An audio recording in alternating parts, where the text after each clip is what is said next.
What if I told you police officers, mom and dad, cops, put their child in jail for a potty issue? Put him in handcuffs for a potty issue. Put up the picture for a mask. That's exactly what the accusation is. According to the Daytona Beach News-Journal, Detective Sergeant Jessica Long and Lieutenant Michael Schoenbrod, these are people with rank. A Daytona Beach Shores police officer couple allegedly handcuffed their 3-year-old son and put him in jail as a way to discipline him for being difficult with his potty training. The child was jailed twice. First offense came on October 5th. Second offense was October 6th, according to the report. It was the second time they decided he was a repeat offender and decided to put handcuffs on the 3-year-old child. He was crying. I was getting the response I expected from him. Daytona Beach Shores Police Lieutenant Dad told the Department of Children and Families caseworker, adding that the child promised to never poop in his pants again after he was put in jail. The lieutenant admitted that he used the tactic years ago when he disciplined his then 4-year-old son for hitting a girl in preschool. Quote, I took him to the jail and he sat there and I watched him and he was crying and everything. And to this day, if you mention like that incident, he's just like, I would never do that again. It was effective, the lieutenant told the caseworker. So that's why I did it with this.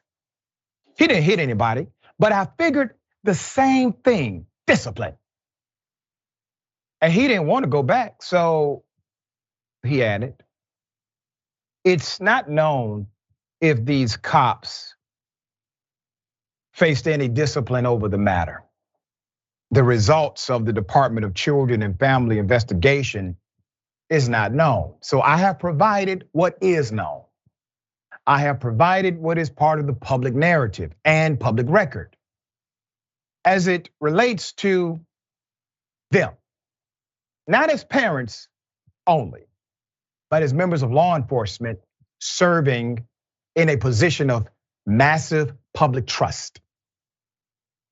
Should there not be an investigation from the police department? Why is it that only the child or the children's services coordinator involved? If a person is willing to lock up a 3-year-old child and stand by that decision, and then admit that this is routine conduct by doing it to their other child, what do you think these individuals are willing to do to you as a citizen of that community? You got to ask the right questions here. I'm talking to the people in that local area. If this is something justified in their minds, what else do you think would be justified against you? All right, dear brother, thoughts here.